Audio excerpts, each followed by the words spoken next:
Hello students, मैं doctor Ramjidas Rathore आप सभी का मेरे यूट्यूब चैनल कॉमर्स एजुकेशन में स्वागत करता हूं। हम बीकॉम फाइनल में प्रबंधकीय लेखांकन के सिद्धांतों को आज समझेंगे, प्रिंसिपल्स ऑफ मैनेजमेंट अकाउंट। तो आप लगातार वीडियो से जुड़े रहिए। आज हम बात कर रहे हैं प्रबंधकीय लेखांकन के सिद्धांतों के बारे में। तो प्रबंध लेखांकन का प्रमुख उद्देश्य संस्था के लाभों को अधिकतम करना और हानियों को न्यूनतम करना है। जैसा कि हम सभी जानते हैं कि मैनेजमेंट अकाउंट एक खर्चीली प्रक्रिया है और समय भी इसमें लगता है, लेकिन इसका जो प्रमुख उद्देश्य है वह है कि हमारे संस्थान के जो उद्देश्य हैं अधिकतम लाभ कमाना और हानियों को न्यूनतम करना, वह हमारे आसानी से पूरे हो सकें। इसके लिए हमें कुछ सिद्धांतों का पालन करना पड़ेगा और इसमें जो पहला सिद्धांत है हमारे पास वह है उद्देश्य का सिद्धांत। उद्देश्य का सिद्धांत आपको बताता है कि प्रबंध लेखापालक व्यावसायिक संस्था की सफलता के लिए कुछ निश्चित उद्देश्यों का गठन करता है। संपूर्ण संस्था के लिए एक सामान्य उद्देश्य भी निश्चित किया जाना चाहिए ताकि विभिन्न विभाग उस विशेष उद्देश्य की प्राप्ति के लिए एक साथ मिलकर कार्य कर सकें। तो ये सिद्धांत हमको बताता है कि हम संस्थान के जो भी उद्देश्य लेकर के चलें वह उद्देश्य हमारे इस प्रकार से हों कि एक हमारा कॉमन ऑब्जेक्ट भी रहे, तो साथ ही साथ हम डिपार्टमेंटल ऑब्जेक्ट्स का भी निर्धारण कर सकते हैं। तो ये थे पहले सिद्धांत की बात, प्रिंसिपल ऑफ ऑब्जेक्टिव्स के बारे में चर्चा। सेकंड जो हमारे पास है वह है नीति निर्माण का सिद्धांत, प्रिंसिपल ऑफ पॉलिसी फॉर्मेशन। व्यावसायिक उपक्रम की सफलता के लिए एक प्रबंध लेखांकक या लेखापालक को विशेष नीति और योजनाओं का निर्माण करना पड़ता है। ये नीति और योजनाएं व्यावसायिक समंकों एवं उत्पादन और विक्रय के सही पूर्वानुमानों पर आधारित होती हैं। आप पॉलिसियां बनाएं और सही पूर्वानुमान उनसे निर्धारित करें। तीसरा जो हमारा सिद्धांत है वह है समन्वय का सिद्धांत, प्रिंसिपल ऑफ कोऑर्डिनेशन। कोऑर्डिनेशन समन्वय मतलब आप उसमें मिलकर के एक दूसरे का सहयोग करना। तो प्रबंध लेखांकन का एक प्रमुख सिद्धांत वित्तीय संबंधित विभिन्न क्रियाओं के मध्य समन्वय स्थापित करना है, एडजस्टमेंट बनाना है। और कोऑर्डिनेशन समन्वय के अभाव में उद्देश्य प्राप्त करने में विफलता की संभावना बढ़ जाती है, फेलियर चांसेस आपके ज़्यादा बढ़ेंगे। अतः संस्था के सामान्य उद्देश्यों की प्राप्ति के लिए विभिन्न क्रियाओं के मध्य उचित समन्वय होना आवश्यक है। एक दूसरे के साथ तालमेल आप बिठा करके चलें, ये समन्वय के सिद्धांत के द्वारा आपको याद रखना है। तो ये अभी हमने 3 सिद्धांत समझे, उद्देश्य का सिद्धांत, नीति निर्माण का सिद्धांत और समन्वय का सिद्धांत। चलिए अगले सिद्धांतों की ओर चलते हैं। अगला जो सिद्धांत आप देख रहे हैं नंबर 4, काफ़ी महत्वपूर्ण है हमारे लिए ये, और यह है नियंत्रण का सिद्धांत, principle of control. Principle of control तो प्रबंध लेखांकन का ये अन्य सिद्धांत है, कार्य निष्पादन पर उचित नियंत्रण रखना। जैसे आप साइकिल गाड़ी कुछ भी चलाते हैं, यदि वो आपके नियंत्रण में नहीं है तो आपका एक्सीडेंट हो जाएगा। इसी तरह आपको व्यवसाय में नियंत्रण रखना पड़ता है, तो नियंत्रण का सिद्धांत होना चाहिए।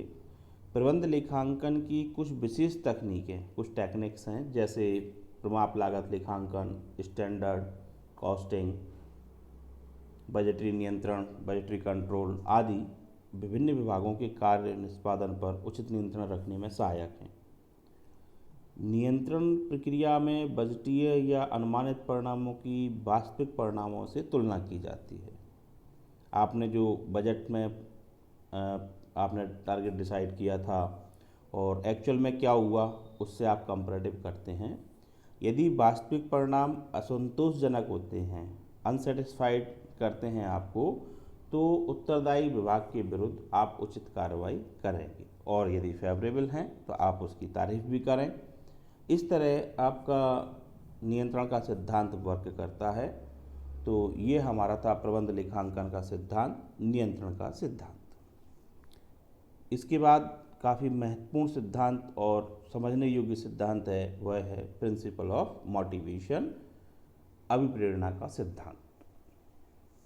मोटिवेशन को आप समझ लीजिए कि बिना मोटिवेशन के कोई भी वर्क नहीं हो सकता। प्रबंध इस बात को अच्छी तरह समझता है, तो प्रबंध की लेखांकन में भी इस सिद्धांत का महत्व है। अधीनस्थों के व्यवहार और कार्यों को सही प्रकार निर्देशित एवं अभिप्रेरित करने के लिए अभिप्रेरणा एक प्रमुख टेक्निक है, एक तरीका है। हम चाहते हैं कि हमारे जो सबॉर्डिनेट्स हैं उनका व्यवहार अच्छा हो, वो कार्यों को सही प्रकार से कर सकें, तो हम उनको मोटिवेट करते हैं, इंस्पायर करते हैं। अभिप्रेरणा के माध्यम से अधीनस्थ मानवीय और वित्तीय संसाधनों के क्षय को न्यूनतम करने में सक्षम होते हैं। जो क्षय होता है वो केवल वित्तीय संसाधनों का ही नहीं होता, वो मानवीय क्षय भी होता है। तो हम चाहते हैं कि हम उनको मोटिवेट करें जिससे कि साधन कम से कम बर्बाद हों, हम संसाधनों का पूरा यूटिलाइजेशन कर सकें। संस्था के सामान्य उद्देश्य को मितव्ययी एवं कुशलतापूर्वक प्राप्त करने के लिए अभिप्रेरण एक सफल तरीका है। हमने जो उद्देश्य के सिद्धांत में सबसे पहले जो चर्चा की थी, उसमें जो उद्देश्य हमने निर्धारित किए हैं, यदि हम उनको प्राप्त करना चाहते हैं तो हमको मोटिवेशन का सहारा लेना पड़ता है, जिससे बहुत आसानी से हम अपने उद्देश्यों को प्राप्त कर सकते हैं। तो ये सिद्धांत है आपका अभिप्रेरणा का सिद्धांत। नेक्स्ट सिद्धांत हमारे पास है समंकों के विश्लेषण एवं निर्वचन का सिद्धांत। तो principle of analysing and interpretation of data. प्रबंध लेखांकन का एक सिद्धांत समंकों का विश्लेषण और निर्वचन करना है। जो डाटा आपने कलेक्ट किए हैं उनका एनालिसिस करना और इंटरप्रिटेशन करना है। एक प्रबंध लेखांकक वित्तीय समंकों को सरल एवं समझने योग्य भाषा में प्रस्तुत करता है।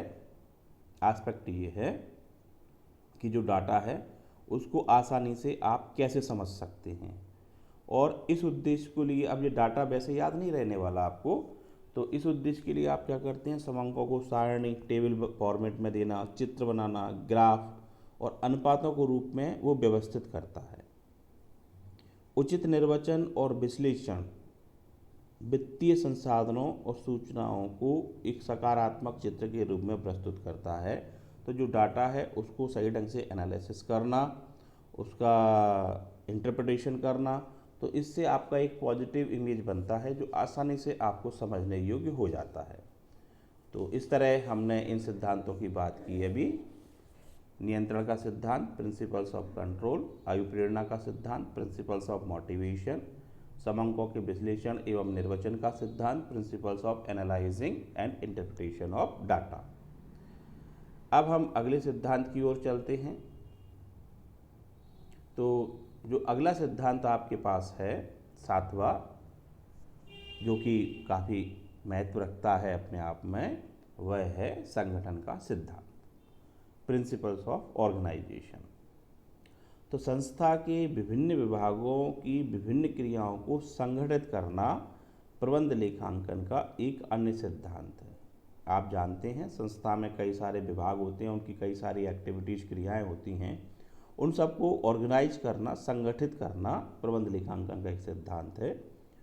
और प्रबंध लेखांकन संस्था के संगठनात्मक ढांचे को ठोस और स्थायी आधार पर गठित करने के लिए हमेशा प्रयासरत रहता है, क्योंकि हम जानते हैं कि संघ शक्ति कलयुग है। यदि संगठन में शक्ति नहीं है तो हमारा सारा प्रयास बेकार हो सकता है। प्रबंध लेखांकन की विभिन्न तकनीक जैसे बजटों का निर्माण, लागत नियंत्रण खाते, उत्तरदायित्वों का निर्धारण आदि संस्था के ठोस संगठनात्मक ढांचे के निर्माण में सहायक है। तो संगठन सिद्धांत के अंतर्गत आप क्या करते हैं, बजट बनाते हैं, कॉस्ट कंट्रोल करते हैं और डिटर्मिनेशन ऑफ रिस्पॉन्सिबिलिटीज़, इसके माध्यम से आप एक ठोस संगठनात्मक ढांचे का निर्माण करते हैं, एक काफ़ी अच्छा स्ट्रक्चर बनाते हैं। तो ये बात थी आपकी प्रिंसिपल्स ऑफ ऑर्गेनाइजेशन, संगठन के सिद्धांत के बारे में। अगला सिद्धांत है हमारे पास संदेश वाहन का सिद्धांत। अगला बिंदु है प्रिंसिपल ऑफ कम्युनिकेशन। संदेश वाहन है सही समय पर सही सूचनाएं। तो अधीनस्थ संगठनात्मक नीतियों, विधियों एवं कार्यों एवं प्रयासों को समन्वित करने के लिए का सिद्धांत, चाहे हमारे सबऑर्डिनेट पॉलिसीज हो, हमारी विधियां हो, टेक्निक्स हो, कार्यक्रम हो, और इन सब के लिए संचार व्यवस्था आपकी प्रॉपर होना चाहिए।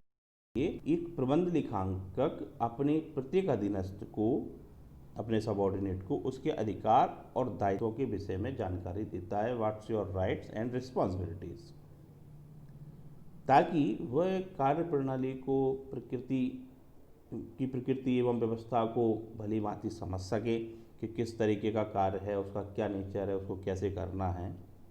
और उचित संदेश वाहन व्यवस्था अधीनस्थों को उद्देश्य प्राप्ति एवं दायित्वों के निर्वाह करने के योग्य बनाती है। जो आपने प्रॉपर कम्युनिकेशन किया है उससे आपके जो संगठनात्मक उद्देश्य हैं या डिपार्टमेंटल उद्देश्य हैं, तो उनकी प्राप्ति आप आसानी से कर सकते हैं, और आपको क्या रिस्पॉन्सिबिलिटीज़ निर्धारित की गई हैं जिन्हें आपको पूरा करना है, तो उनके बारे में भी आपके लिए ये रिस्पॉन्सिबल बनाती हैं।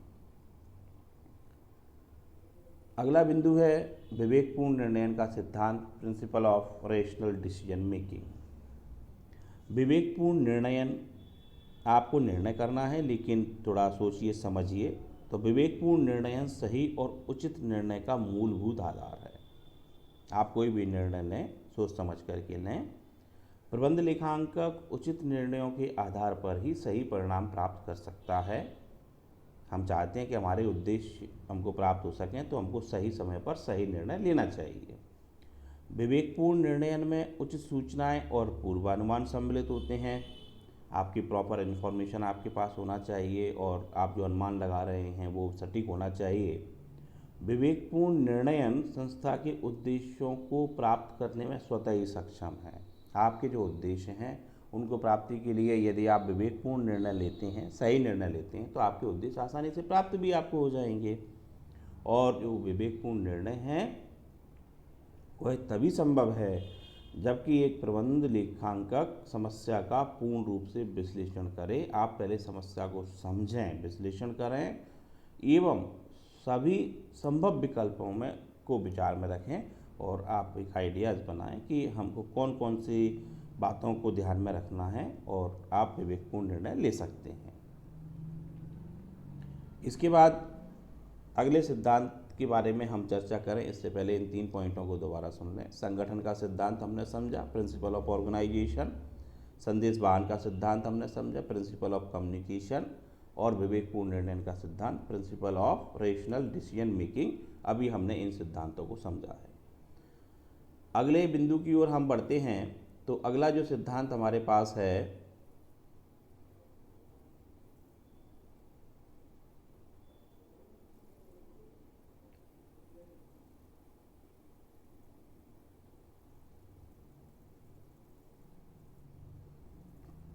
परिवर्तनों का सिद्धांत। परिवर्तनों का सिद्धांत, प्रिंसिपल ऑफ चेंजेस। तो परिवर्तनों का सिद्धांत यह नियम बताता है कि एक प्रबंध लेखांकक को परिस्थितियों के अनुसार वित्तीय एवं संगठनात्मक क्रियाओं को भी परिवर्तित करते रहना चाहिए। ये आपको जानकारी देता है। तो ये है आपका परिवर्तनों का सिद्धांत, जो आपको बताएगा कि परिवर्तन लगातार आपकी संस्था में होता रहता है, तो परिस्थितियों के अनुसार आप अपने वित्तीय, फाइनेंशियल और संगठनात्मक ऑर्गेनाइजेशनल चेंजेस करते रहना चाहिए। जैसे कि आप किसी बैंक में भी जाएं तो आप देखते हैं कि फर्स्ट डे आपको विंडो पर कोई और मिलेगा और 2 दिन बाद कोई और व्यक्ति चेंज हो जाता है, जिससे सभी प्रकार का आपको एक्सपीरियंस मिलता रहे, परिवर्तन होता रहता है। तो उत्पादन की विधि एवं विपणन व्यवस्था में समय समय पर एस्पेक्ट ये है कि ज़रूरी नहीं है कि आप रोज़ाना परिवर्तन करें। यदि आपको लगता है कि कुछ परिवर्तन करने से और बेहतर किया जा सकता है तो आप निश्चित तौर पर उसमें परिवर्तन करें। अतः प्रबंध लेखांकन व्यवस्था गतिशील होना चाहिए, डायनेमिक होना चाहिए, स्थैतिक नहीं, स्टैटिक नहीं होना चाहिए। इस व्यवस्था में आवश्यक समायोजनाओं की संभावना बनी रहनी चाहिए। एस्पेक्ट ये है कि जहां आपको लगे कि अब परिवर्तन करना आवश्यक है, आप आसानी से कर सकें और अपने उद्देश्यों को प्राप्त कर सकें। इसके बाद अंतिम सिद्धांत हमारे पास है कुशलता का सिद्धांत, principle of efficiency. Principle of efficiency, कुशलता का सिद्धांत तो प्रबंध लेखांकन की व्यवस्था संस्था के उद्देश्यों को न्यूनतम लागत पर प्राप्त करने के लिए कुशल होनी चाहिए। आपके जो सिद्धांत आप निर्धारित कर रहे हैं, तो हम चाहते हैं कि हमारे संस्था के उद्देश्यों को हम बिना एक्स्ट्रा पैसा या समय खर्च किए हुए या कम पैसा समय खर्च करके हम प्राप्त कर सकें, ऐसे सिद्धांत हमारे पास होना चाहिए। तो विभिन्न विभागों की विभिन्न क्रियाओं को अधिक कुशल बनाने के लिए आप चाहते हैं कि हमारी जो एक्टिविटीज़ हैं और एक्सपर्टीज़ बने, उसके लिए परिमाप लागतों एवं बजटों को पूर्व निर्धारित किया जाता है। परिमापों का निर्धारण अधीनस्थों को संस्था के सामान्य उद्देश्य को सरल एवं उचित रूप से प्राप्त करने के योग्य बनाता है। तो ये 2 सिद्धांत हमारे अंत में थे, परिवर्तनों का सिद्धांत, प्रिंसिपल ऑफ चेंजेस, और कुशलता का सिद्धांत, प्रिंसिपल ऑफ इफिशियंसी। तो इस तरह हमने आज के वीडियो में ये सिद्धांतों को जाना। हम पढ़ रहे थे अभी प्रबंधकीय लेखांकन के सिद्धांतों को। तो इस तरह आपका आज का लेक्चर समाप्त होता है और आप आगे इसको रिवीजन भी करें। थोड़ा अपने स्टडी मटेरियल से भी आप सहायता ले सकते हैं। वीडियो को भी आप बार बार सुनें, जिससे आपको याद रहने में सुविधा रहेगी। बिंदुओं को फोकस करें और एग्ज़ाम में आप बेहतर से बेहतर अपने परफॉर्मेंस के आधार पर मार्क्स ला सकें। आप सभी का बहुत बहुत धन्यवाद। आप लोगों ने वीडियो को ध्यान से देखा, सुना। आगे भी आप जुड़े रहिए। Thank you and have a nice day.